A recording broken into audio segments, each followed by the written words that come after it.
Salut à tous, j'espère que vous allez bien. Donc, petite vidéo mise à jour sur le Bitcoin et l'Ethereum. Bien sûr, avant de commencer, comme à chaque fois, je tiens à remercier la communauté. Merci énormément pour votre temps. Merci pour les likes, les commentaires. Ça fait vraiment plaisir. N'hésitez pas à me suivre sur Twitter. Vous avez le lien dans la description. Et sans plus tarder, on va attaquer la vidéo. Let's go.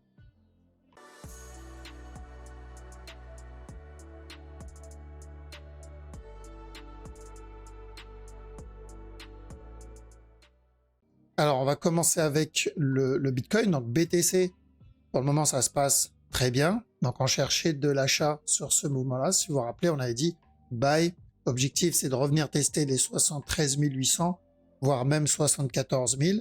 On a quasiment obtenu la majorité des mouvements qu'on a cherché dessus.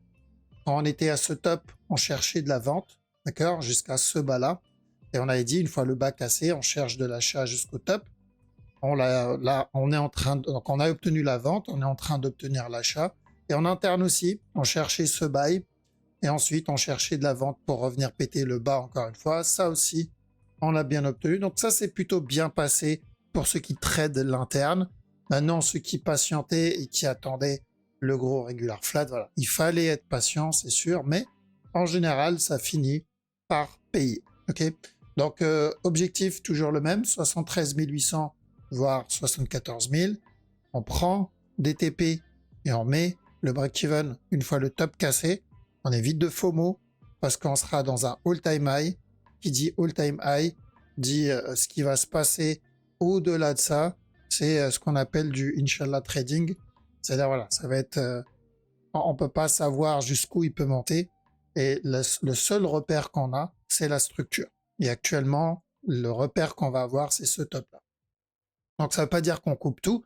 Ça veut juste dire qu'on prend des TP et on laisse une partie tourner. Comme ça, s'il monte, tant mieux. S'il décide de se retourner, au moins, on s'est payé et on a eu le temps de mettre les BE. Donc, 15 minutes pour le moment. Donc, on a eu la structure qu'on cherchait dans la précédente vidéo. Si vous vous rappelez, je vous ai dit, on cherche un running ici et ensuite de l'achat encore pour revenir péter le top. Et il n'a pas trop tardé. Et on a eu directement l'impulsion. Donc, ceux qui ont tenté ce buy pour ce petit trade, parce que c'était de la petite time frame, bon, ils ont eu une belle petite impulsion. Et sur ce qu'il est en train de faire actuellement, je pense qu'on est en train de commencer une structure corrective un peu plus grande. D'accord? Donc, il y a de bonnes chances qu'on corrige, revenir donner un B. Et après, pourquoi pas encore de l'achat pour revenir tester notre top. Donc, ça va être la taille de cette correction qui va m'indiquer si on est en train de valider ça ou pas. D'accord? Donc, j'aimerais bien qu'il range, qu'il corrige encore une fois et ensuite qu'il revient tester ce bas encore une fois. Mais tant qu'on reste dans cette zone, d'accord, c'est encore haussier pour le BTC. Par contre, je le redis, c'est encore trop tôt pour rentrer maintenant. La structure elle peut être plus grande, c'est-à-dire il peut drop ici, peut remonter encore une fois et ensuite rechuter encore une fois. Et est-ce que j'ai envie de me taper tous les mouvements en interne ou est-ce que je préfère attendre que la structure se termine? Maintenant, si on trade en petit TF, on peut prendre ces moves, c'est pas un problème. Mais si on surveille plutôt le mouvement au-dessus, il vaut mieux attendre un setup. Si je suis déjà dedans, il n'y a pas de raison de sortir. Comme je l'ai déjà dit, l'objectif, on l'a pas atteint, on n'est pas très loin. Mais on commencera à préparer la sortie quand le top est cassé. ETH, pareil, ça s'est plutôt bien passé. Donc, on cherchait de l'achat ici pour revenir péter le top. Et on avait dit, une fois le top cassé, faire attention, on prend un peu de TP et on met le reste en break-even. Comme ça, s'il valide un regular flat, comme il l'a fait là, bah, on a pris des TP. Mais s'il s'éloigne, c'est qu'on part pour notre objectif sur la grosse structure. Parce que l'objectif qu'on recherchait ici, quand on était là-dedans, il me semble qu'on était ici, je ne me rappelle plus, on voulait un up, un drop et ensuite un buy. Et pour le moment, ça se passe plutôt bien. Donc bien joué, encore une fois, à ceux qui ont pu être patients et qui ont réussi à choper ce move. En ce qui concerne la structure 15 minutes, je m'attends à une structure corrective ici et ensuite encore un buy. La correction peut devenir un peu plus complexe. On peut très bien avoir encore un push, encore un drop, mais tant que ça reste dans ce range, un peu comme celle-là, ça va être une continuation. Donc à chaque nouveau plus bas, Donc on reste dans cette zone de prix, on cherche des buy, setup sur ETH pour le même objectif. Ça n'a pas changé, hein. Ça fait combien? Ça fait depuis... Donc ça fait déjà 55 jours, donc ça fait plus d'un mois qu'on cherche le même objectif. D'accord? On a toujours cherché cette direction sur ETH, même si on a trade les petits mouvements en interne. Alors BNB, pour le moment, la structure, elle reste encore un peu corrective. Donc dans la précédente vidéo, si vous vous rappelez, on avait dit on peut tenter de l'achat sur ce move. Tant qu'on n'a pas pété ce bas, on cherche de l'achat jusqu'à au moins ce top. Et on a eu beaucoup plus que ça, donc tant mieux. Bien joué à ceux qui ont eu le petit trade ici. Et sur la grosse time frame, pas de changement. On cherche toujours la cassure du top. Donc revenir tester les 645. Évidemment, personnellement, un mouvement comme ça, sur cette time frame, j'aurais attendu le C et j'attends toujours un C. Ça ne veut pas dire qu'on ne peut pas trade le petit mouvement 15 minutes, mais c'est du 15 minutes. Ça n'a rien à voir avec le mouvement qu'on recherche à la base. Donc toujours haussier. Par contre, attention, on pourra avoir un running plus tard. Donc si on le voit donner plus tard un C, ça peut être une bonne opportunité encore pour un buy. D'accord? Donc il y a peut-être un running qui se prépare actuellement. Donc ceux qui sont déjà dans le buy, on prend un peu de TP, on laisse le reste tourner. Pourquoi? Parce que pour le moment, il a l'air de corriger pour donner encore un autre plus haut. On a eu ce drop, on a eu cette correction. Donc j'attends un petit drop encore, valider un regular flat et ensuite encore un autre buy. D'accord? Donc on cherche un autre buy sur le BNB, le DOT. Pour le moment, il range tranquillement. Donc on est venu péter le dernier plus haut. C'était notre gros objectif. L'objectif final, c'était revenir péter ce top. Et il l'a fait directement, il n'a pas donné de structure complexe. Donc à partir de maintenant, à chaque nouveau plus haut, je dois faire attention à un potentiel running si je veux la continuation. Tant que je n'ai pas ce C là, c'est pas intéressant de rentrer dans le move tout de suite. D'accord? Donc le prendre plus bas comme on l'avait annoncé, ok. Mais maintenant que l'objectif est atteint, c'est-à-dire les 7,57, il faut attendre une autre opportunité. Mais lui aussi, objectif atteint. Le EGLD, on ne l'a pas encore atteint, donc peut-être encore une chance, ceux qui n'ont pas réussi à l'avoir. Donc 43 $, c'est notre objectif. Même s'il décide de revenir tester ce bas, c'est pas très grave. On applique la même règle. Donc tant qu'on n'a pas cassé le précédent plus bas, on cherche de l'achat pour revenir péter le top. D'accord? Donc on cherche des buys jusqu'à 43 $ sur EGLD, le Litecoin. Objectif atteint sur celui-là aussi. On avait cherché de l'achat pour revenir tester les 84 $. Donc moi, ce que je veux voir pour le prochain move, c'est un drop et ensuite encore de l'achat. Si j'ai ce C pour le running, là, je pourrais re-rentrer dans le move. Sur la petite time frame, bon, on n'a pas grand-chose. Il y a de bonnes chances qu'on obtienne encore un push, d'accord, et ensuite encore un drop. Et là, pourquoi pas tenter le buy? Mais il va falloir qu'il me valide déjà ces deux mouvements si je veux le tenter. Donc si je suis déjà dans le buy parce qu'on l'a pris en bas, pas de raison de sortir. Mais très important de se payer. Le sol aussi, on a atteint notre objectif, on l'a même dépassé. Donc l'objectif, c'était qu'il revienne tester les 159 $. C'est fait. On a eu même un gros bonus derrière.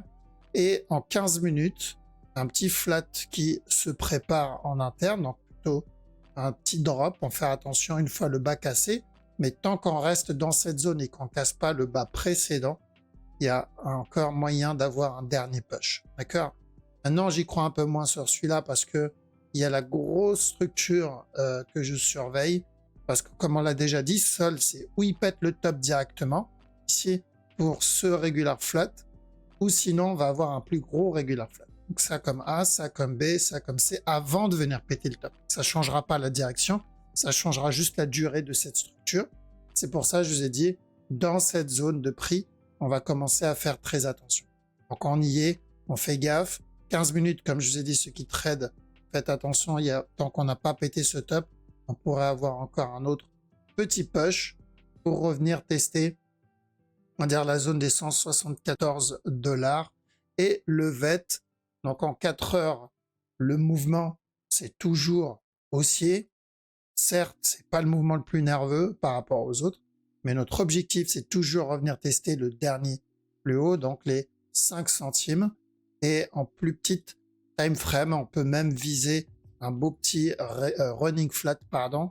Donc revenir tester la zone des 4 centimes, un peu plus de 4 centimes. D'accord? Mais ça va être juste une opportunité pour mettre son break-even et prendre un peu de TP parce que l'objectif, c'est plutôt le dernier plus haut. D'accord? Donc même s'il revient et il décide de donner un nouveau plus bas, on retente à chaque nouveau plus bas de l'achat sur le VET. J'ignore la vente, ça ne m'intéresse pas. Ce qui m'intéresse, c'est le gros move.